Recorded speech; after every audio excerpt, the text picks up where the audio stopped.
Nesse quinto episódio do Sob Controle, a gente vai falar sobre uma dúvida que tem chegado muito para a gente através do WhatsApp e LinkedIn e tem sido muito sensível a todas as empresas. Demitir ou manter? Quais os direitos e deveres das empresas? Como a legislação aborda esses pontos? Começa agora mais um episódio do Sob Controle.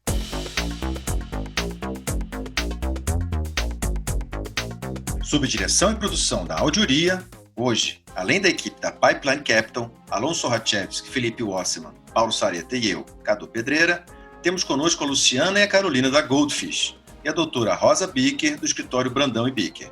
A empresa precisa fornecer as mínimas condições necessárias para o cara desempenhar a função dele. Tudo começa numa liderança forte. A medida provisória ela é muito clara, ela diz que nenhum benefício pode ser retirado.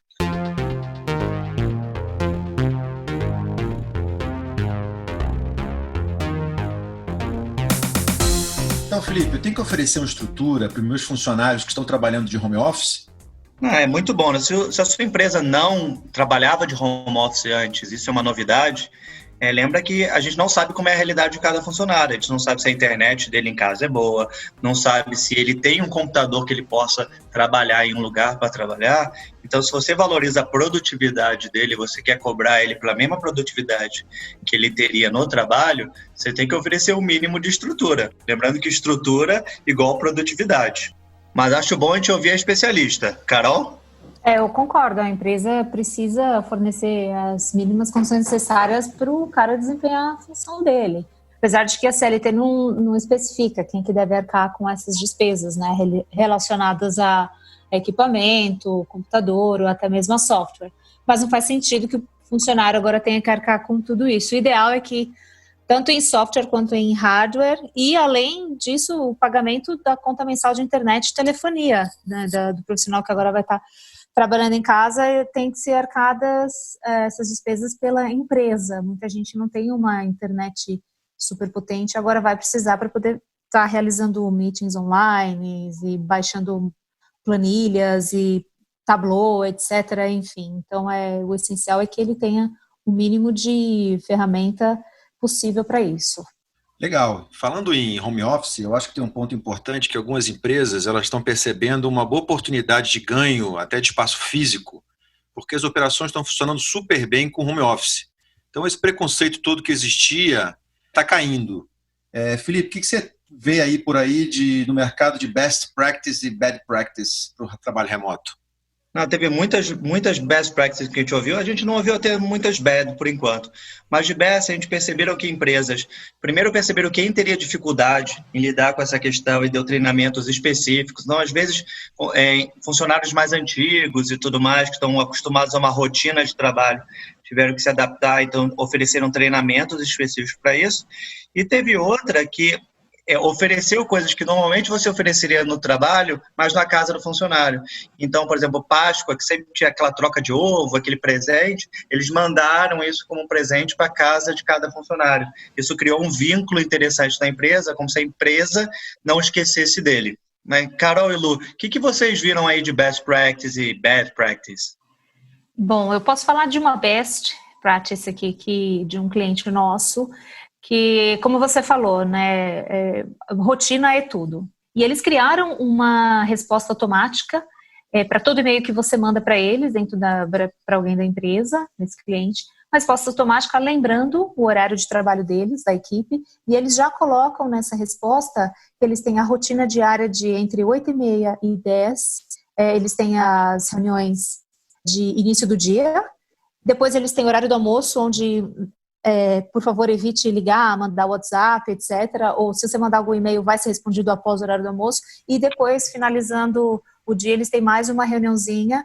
Acho que é para a gestão, realmente, os gestores estarem ali bem pertinho, apesar de remotamente acompanhando a produtividade dessas pessoas, engajamento, mas também é para lembrar que não é só porque você está trabalhando de casa que você tem que começar às 6h30 da manhã e terminar às 11 da noite. Então, eu achei bem legal isso que eles estão reforçando. Justamente as bad practices que a gente tem visto vão em direção a isso, né? Então, muitas vezes o chefe que não respeita horário de trabalho e começa a ligar à noite, marca reuniões de finais de semana, porque ele acaba confundindo, né, essa divisão entre casa e trabalho. Às vezes fica irritado porque aparece uma criança ou um cachorro na câmera, então tudo isso tem que ser organizado de forma que as pessoas consigam realmente separar um pouco isso, né? Então, outra bad practice que a gente tem visto, às vezes uma reunião que as pessoas não combinam muito como vai acontecer, então só um fala, todo mundo fala ao mesmo tempo.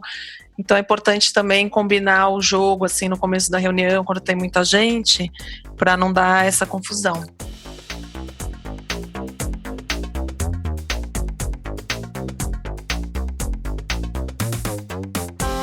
A gente está falando aí de sobrecarga, né? Mas tem outro lado da gestão das equipes, que são os funcionários ociosos. Isso acaba acontecendo um impacto. Paulo, jogar para você essa bola aí. Cadu, se você é um desses funcionários que foram dispensados, que estão ociosos em casa e não aguenta mais não fazer nada, muitas vezes na rotina nossa do dia a dia do trabalho, a gente acaba sem tempo para fazer treinamento, para fazer cursos e expandir nossos conhecimentos fora da nossa caixinha. Hoje existem diversos cursos gratuitos online. A gente pode mencionar alguns aqui, como o Coursera, Veduca, na própria FGV, Fundação Bradesco, SESI e até mesmo Harvard. As pessoas podem aproveitar esses cursos online para dar uma renovada. Tá? Além disso, a gente recomenda que as pessoas leiam livros, vejam filmes. Eu mesmo sou viciado em filmes. Eu vi no último mês 3 filmes muito bons que eu recomendo aqui. Adoráveis Mulheres, Histórias de um Casamento e O Poço. O Poço é meio pesado, mas é um filme interessante de ver. A gente também tem visto várias iniciativas legais que as empresas estão proporcionando, não para aquelas pessoas que estão com tempo ocioso porque foram demitidas, mas para aqueles funcionários que realmente, mesmo trabalhando de home office, inevitavelmente, devido à sua função, você tem uma carga menor de trabalho. Então, algumas empresas estão investindo em plataformas de ensino à distância. Tem algumas, tem a edX, tem a Degreed, tem a Udemy, e isso propicia para o profissional um desenvolvimento curricular que antes ele não teria um tempo para investir. Outras estão apostando encorajando as pessoas a se reunirem mais, de forma online, lógico, para realizar sessões de design thinking, para todas aquelas ideias, todo aquele funil, pipeline de inovação que estava ali parado, estava adormecido. Então, é a hora agora de botar a cabeça para pensar como time e trazer novas ideias. E não há hora melhor do que agora, né? Tem também algumas encorajando os funcionários a fazerem mais trabalho voluntariado, mas esse é um ponto delicado, porque devido a ter que evitar aglomeração, tem algumas coisas sendo feitas, eu não sei os detalhes, mas eu sei que tem empresas encorajando mais voluntariado. E um que eu tenho visto com certa frequência é no que toca à força de vendas. Então, como a gente está num momento delicado, onde você tem que mudar seu discurso de prospecção, acaba sendo até um pouco indelicado você chegar tentando vender o seu produto, as empresas estão agora migrando parte da força de vendas, que antes estava ali com o impulso total de empurrar um produto ou um serviço, para agora ajudar o time de atendimento ao cliente, o Customer Success, aquele time que vai focar na retenção.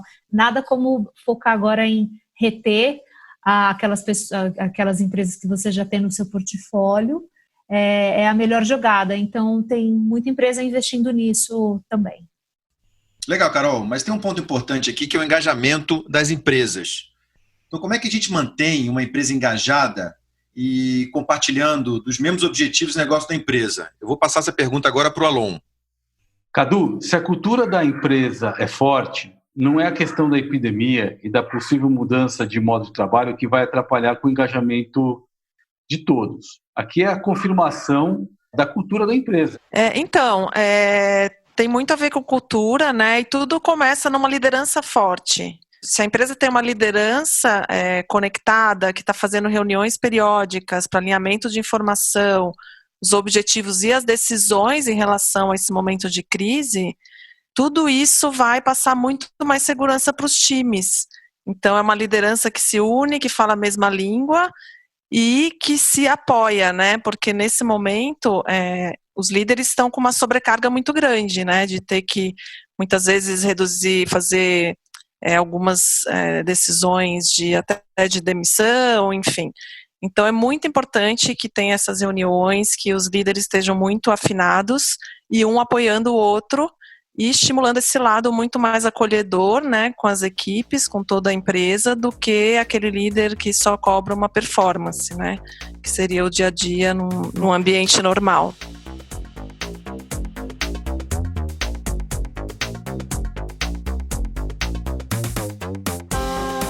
Bom, Paulo, sobre formalização das decisões tomadas. A gente tem formas de comunicação muito diversas hoje em dia e, por exemplo, uma mensagem por WhatsApp, ela é uma formalização válida, ao seu ver? Cadu, essa eu vou deixar para nossa convidada, Luciana. Hoje em dia é muito natural, né? Todo mundo se comunicar pelo WhatsApp, enfim, por todos os aplicativos de voz, imagem.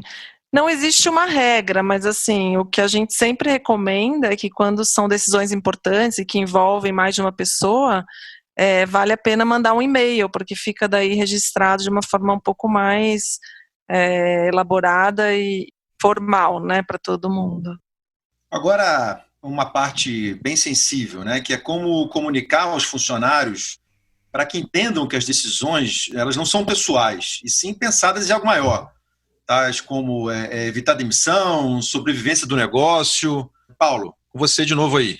Cadu, acho que é como você acabou de falar, a comunicação ela tem que ser bem direta, justamente mencionando que não tem a ver com a performance do funcionário, mas sim com a condição de mercado. A empresa vem perdendo receita, ela vem dando mais prazo, tem inadimplência, e a empresa ela tem duas alternativas para sobreviver. Ela pode cortar um pouco de todos, ou ela pode sacrificar alguns. Acho que a decisão de você cortar um pouco de todos é o que vem ganhando mais força aí no que a gente tem visto. Tá? Os funcionários vêm aceitando bem.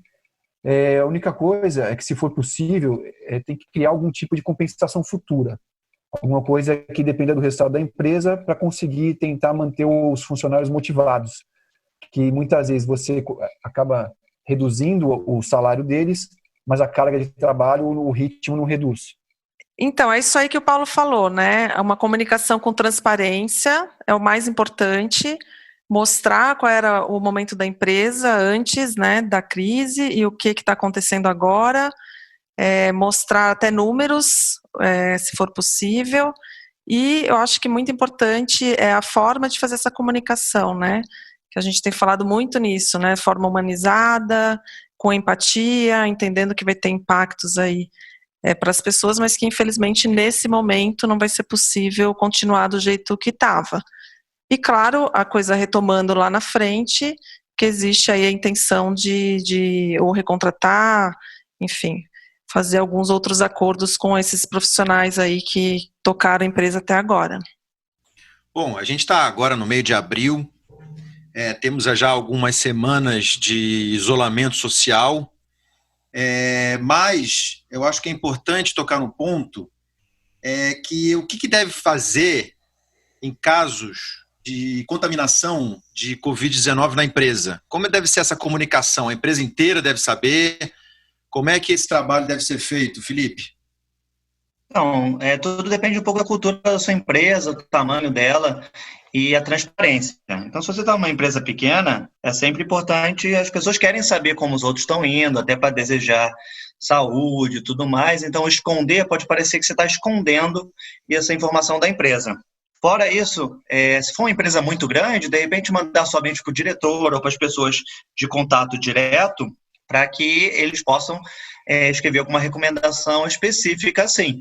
Não precisa fazer aquela comunicação toda porque não tem contato físico, mas é uma questão de transparência que vale a pena focar.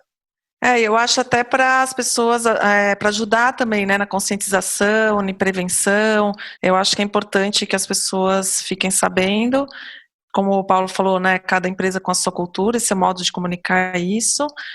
E é importante dizer também, enfim, que mesmo o profissional em home office, ele segue mesmas regras de afastamento se ele tiver a doença, né? Então, ele comunica à empresa, ele fica 15 dias afastado com atestado médico, a empresa paga o salário durante esses 15 dias e depois, se ele precisar ficar mais tempo afastado, enfim, entra o auxílio-doença aí da Previdência. Tem uma sinalização aí do governo federal de arcar com esses primeiros 15 dias em caso de Covid, mas ainda não está aprovada. Então, isso ajudaria bastante aí as empresas também.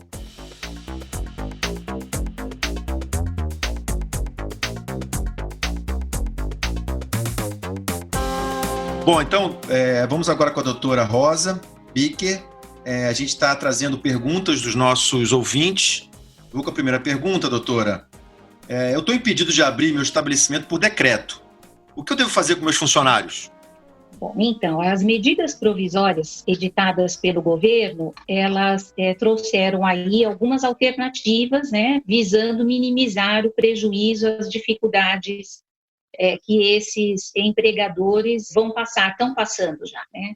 Então, a gente pode listar aqui 4 principais. Ele pode conceder férias aos empregados, e esse mês de férias ele não precisa pagar antecipado, ele vai pagar no mês seguinte, até o dia 5, até o 5º dia útil, melhor dizendo, e 1/3 das férias ele poderá pagar em dezembro, até o dia 20 de dezembro. Isso para dar aí uma ajuda no caixa da empresa. Ele pode suspender o contrato de trabalho por 60 dias. Neste caso, o salário será pago através do seguro-desemprego, dentro do limite de valor do seguro-desemprego. Ele também pode constituir esses dias parados em um banco de horas que o empregado ou o colaborador dele vai compensar depois de passada a pandemia. E ele pode também reduzir a carga horária com redução proporcional do salário. Se ele vai reduzir a carga horária em 20%, ele vai reduzir o salário em 20% e assim por diante. Essas são as principais medidas aí para tentar minimizar esses prejuízos. Doutora, na volta após pandemia, como podem ser compensadas essas horas não trabalhadas? Tem limite diário? Podem ser utilizadas em feriados? Então, existe um limite diário fixado pela lei, né? Ninguém pode trabalhar mais do que 10 horas por dia. Então, seriam as 8 horas mais 2. Então, são só 2 horas a mais por dia de trabalho. Os feriados também pode compensar nos feriados. Seria trabalhar nos próprios feriados, né? Com exceção dos feriados religiosos, que há uma regra que o empregado ele precisa dar anuência expressa de que concorda em trabalhar em feriado religioso. Sobre férias, doutora, caso a empresa conceda férias coletivas agora, pensando na prevenção, o colaborador pode tirar depois? Férias coletivas são descontadas das férias por período aquisitivo? Então, as férias, elas podem ser determinadas agora, né? O empregador, ele tem o direito de determinar quando que o empregado vai sair de férias. Ele pode depois, ele tiraria as férias, ele quitaria o período aquisitivo e, em tese, ele só teria direito a sair de férias novamente no novo período aquisitivo, tá? Mas aqui há várias exceções, né? Porque é muito comum as empresas negociarem isso, né? Então, não é uma regra que seja assim, muito sem flexibilização nenhuma. Mas, em tese, o empregador ele pode determinar as férias agora e quita o período aquisitivo.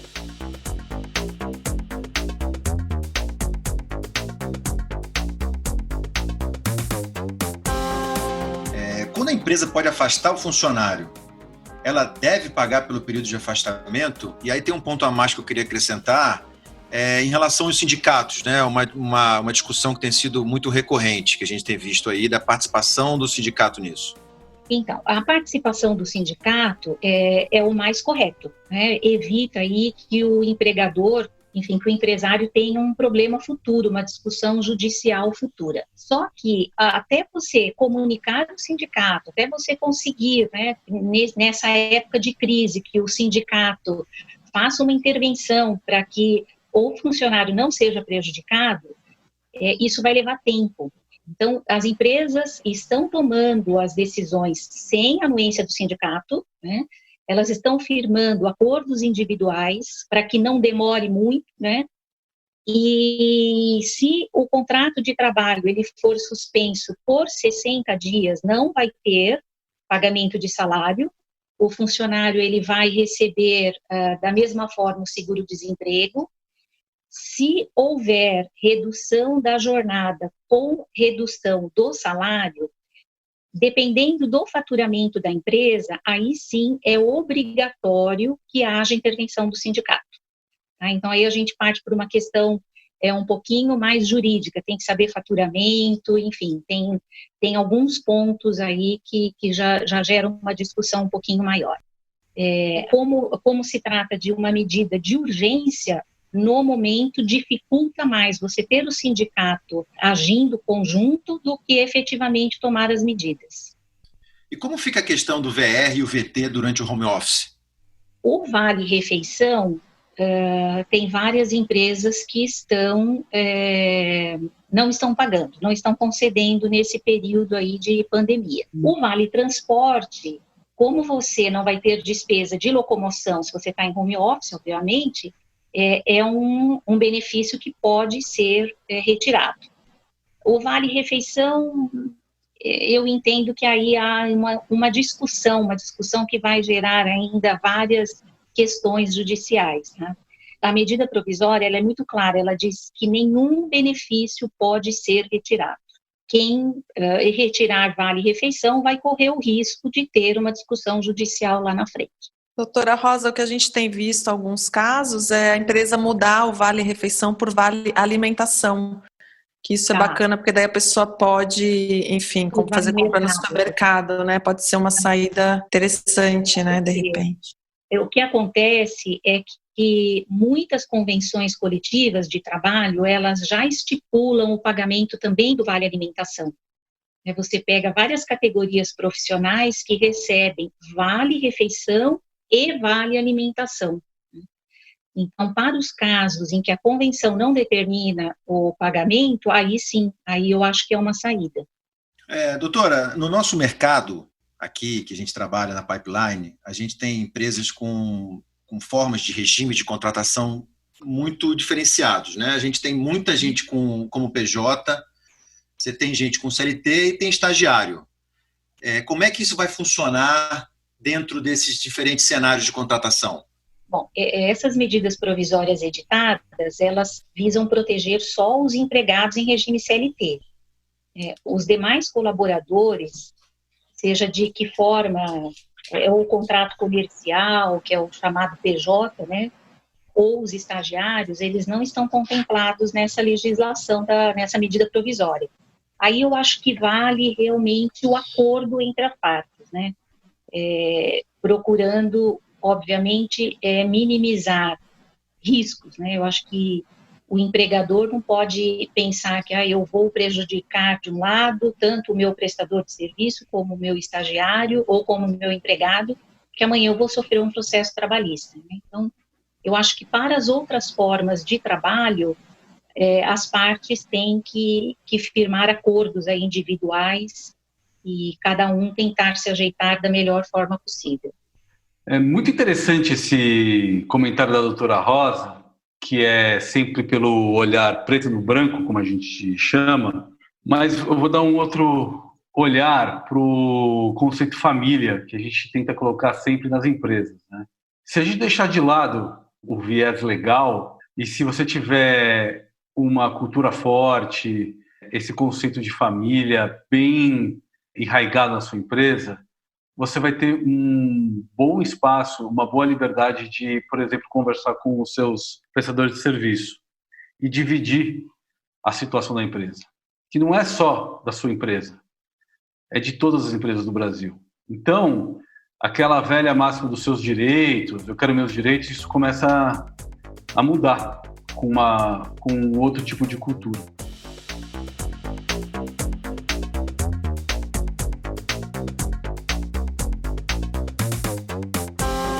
O que muda no processo de demissão, aí eu estou falando em relação à assinatura, carteira de trabalho, questão burocrática. O que a lei ela protege é o pagamento das verbas rescisórias. Então, a partir do momento que você comunica a demissão, e essa comunicação pode ser feita por e-mail e pode ser feita por telegrama, enfim, não precisa mais que o funcionário assine o aviso prévio, né, como era no passado.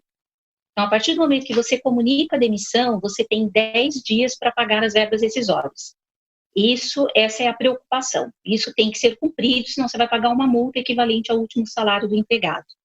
Agora, o restante, a parte burocrática, também está funcionando por motoboy, por correio. O funcionário manda a CTPS, alguém vai dar baixa na CTPS, a empresa manda pelo correio a guia para levantamento do seguro-desemprego. Então, assim, essa logística, ela foi adaptada. Ela não está prejudicada, não. As empresas, infelizmente, elas estão demitindo e estão conseguindo aí, essa parte burocrática, elas estão conseguindo solucionar dessa forma. Os órgãos que estão fechados, levantamento do seguro-desemprego, a pessoa pode fazer normalmente, porque a Caixa está funcionando, né? E levantamento do fundo de garantia também ela pode fazer, porque é também na Caixa Econômica Federal. Então, por esse lado, não está havendo nenhum prejuízo por parte do empregado. E no caso de contratação, tem alguma modificação também? A contratação, ela está sendo feita. A gente vê, inclusive, aí hospitais contratando, grandes empresas, né, de supermercados, grandes varejistas também estão contratando, estão se adaptando a novos tempos. Contrato de trabalho é assinado depois, enfim, exame médico, várias clínicas estão fazendo, então não há diferença, não. A pandemia não está, acho que, atrapalhando, é muito bom que continuem contratando. Agora eu vou deixar, doutora, essa última pergunta para que a senhora consiga, de repente, esclarecer algum ponto que a gente não levantou aqui, que possa trazer um auxílio para os empregados e empregadores. Bom, para os empregados, as medidas provisórias não trouxeram, assim, muita ajuda, não, né? Infelizmente. Agora, para os empregadores, né, visando aí que a empresa permaneça em atividade, é possibilitado agora os depósitos dos próximos 4 meses de fundo de garantia, por exemplo, você não precisa fazer, o empresário não vai fazer durante esses 4 meses e pode parcelar o valor desses 4 meses a partir de julho em 6 parcelas, né?